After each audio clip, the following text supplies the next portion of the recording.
Hello friends, இன்னைக்கு நாம பார்க்க போறது ஒரு வெறித்தனமான கல்டிவேஷன் மான்வா. இந்த ஜோ கண்டம் இருக்கே, அது நம்ம கற்பனைக்கு எட்டாத அளவுக்கு ரொம்ப பெருசு. இதோட கிழக்கு பக்கத்துல மட்டும் லட்சக்கணக்கான கோஷ்டிகளும் ஆயிரக்கணக்கான ஸ்கூல்களும் இருக்கு. இங்க பயிற்சியோட உச்சத்தை அடையிற ஒருத்தன் நினைச்சா சூரியனையும் சந்திரனையும் வெறும் கையாலேயே பந்து மாதிரி சுத்துவான். இவங்களோட லட்சியமே ஸ்வர்க்கத்தோட பாதையை தாண்டி போய் அந்த ஸ்வர்க்கத்துக்கே ராஜாவாகணுங்கிறது தான். ஆனா இதுல ஒரு சின்ன தப்பு நடந்தாலும் அவ்வளவுதான். நரக நெருப்புல உங்க உடம்பும் ஆன்மாவும் கருகி போயிரும்.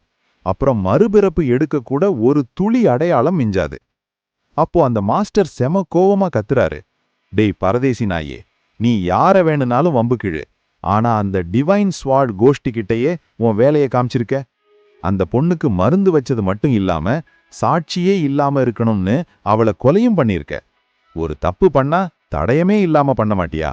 இப்போ அந்த கோஷ்டி பெருசுகள்லாம் வந்து என் மேல கை வச்சாங்கன்னா உன்னால என் 10,000 வருஷ கௌரவமும் மண்ணோட மண்ணா போயிருண்டா. அதுக்கு அந்த சீடன் சொல்றான், சாரி குருவே, அந்த சின்னியூன் ஸ்கூல்ல இருந்து வரும்போது செம கடுப்புல இருந்தேன், அதான் என்ன பண்றேன்னே தெரியாம பண்ணிட்டேன். மாஸ்டர் விடுவாரா? கடுப்புல இருந்தா இதெல்லாம் பண்ணுவியா? சரி போனா போது, இந்த பழிய தூக்கி போட ஒரு பலி ஆட்ட நானே ரெடி பண்றேன் அப்படின்னு சொல்லி முடிக்கிற. குரு அப்பா தம் மகனை காப்பாத்த ஒரு பிளான் போடுறாரு. டேய், உனக்கு பதிலா வேற ஒருத்தனை அந்த டிவைன் ஸ்வாட் கோஸ்ட் கிட்ட பலியாட அனுப்பிட்டேன். இப்பவே இங்கிருந்து ஓடிரு. உன்னை எதுக்காக படிக்க வச்சேன்னு ஞாபகம் இருக்கட்டும். அது நம்ம குடும்பத்தோட கௌரவத்துக்காக. இனிமேல் ஒரு சின்ன பிரச்சனையாவது பண்ண அவ்வளோதான் அப்படின்னு சொல்லி தம் மகனை தப்பிக்க வைக்கிறாரு. சரி, அந்த பரியாடி யாருன்னு தான் இப்போ சஸ்பென்ஸ். இப்போ சீன் நேரா அந்த டிவைன் ஸ்வாட் கோஷ்டிக்கு மாறுது. அங்க ஒரே பரபரப்பு.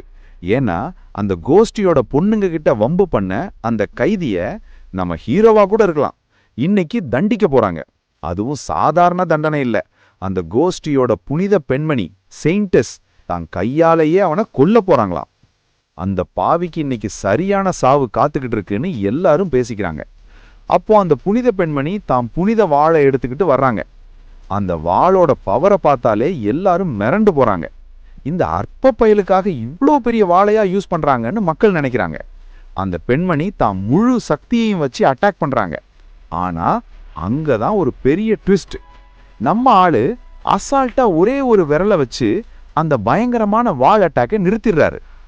என்னது, புனித பெண்மணியோட அட்டாக்கை ஒரு விரல்ல தடுத்துட்டானா? இன்னும் அங்க இருக்கிற மொத்த கூட்டமே வாயடைச்சு போயிருது.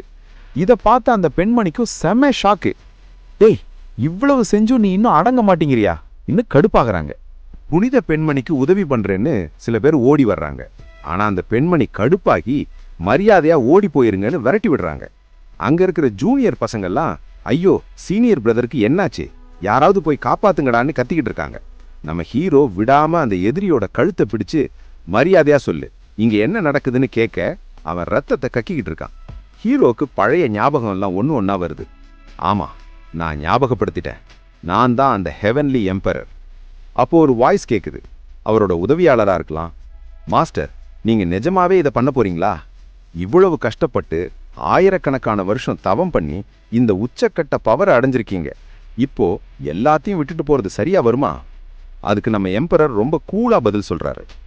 ஆரம்பத்துல நான் ஒரு சாதாரண வாழ்வீரனா தான் இருந்தேன். ஆனா இப்போ சக்கரவர்த்தி ஆனப்புறம் என் வாழ்வித்த ஒரு இடத்துல தேங்கி நிக்குது. இதை தாண்டி என்னால போக முடியல. அதனால என் மொத்த பவரையும் நான் அழிச்சிட்டு கல்டிவேஷன் டிஸ்பர்சன் மறுபடியும் முதல்ல இருந்து ஆரம்பிக்க போறேன். அப்பதான் உண்மையான வாழ்வித்தையோட ரகசியத்தை என்னால கண்டுபிடிக்க முடியும். நம்ம ஹீரோ லிண்டாவோ தம் பவரை எல்லாம் ரிலீஸ் பண்ணிட்டு மறுபடியும் முதல்ல இருந்து கல்டிவேஷன் பண்ண போறாரு. அந்த நேரத்துல அவர் ரொம்ப பலவீனமா இருப்பார். அதனால தான் விஸ்வாசி சிஎன்ஆர் கிட்ட சொல்றாரு, சிஎன்ஆர், நான் பவரை டிஸ்பர்ஸ் பண்றப்போ என்ன பாதுகாப்பா பாத்துக்கோ.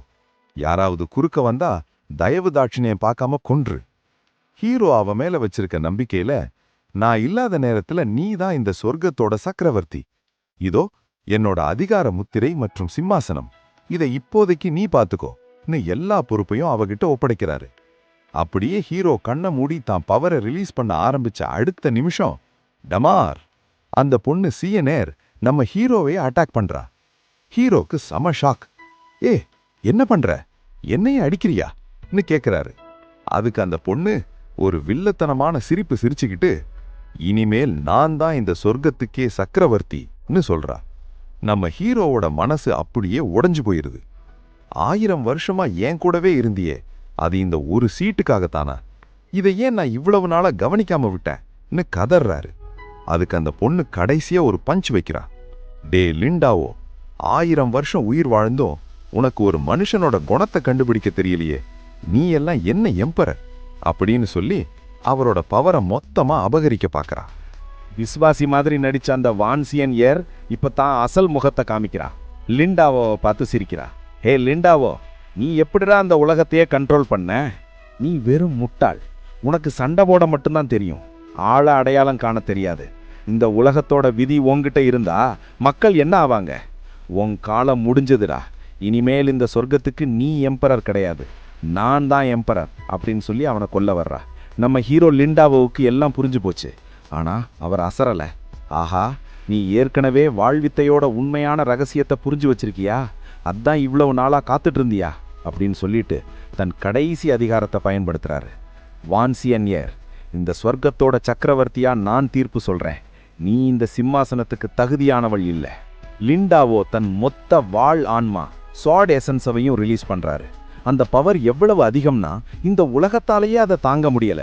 பூமி அதிருது, வானம் பிளக்குது. பாத்தியா வான்சியன் ஏர், என் வாளோட ஒரு சின்ன பகுதியை கூட இந்த உலகத்தால தாங்க முடியல. நீ எப்படி என்ன தோற்கடிப்பன்னு கேட்கிறாரு. ஆனா அந்த பெண் சக்கரவர்த்தியும் சாதாரணமானவள் இல்ல.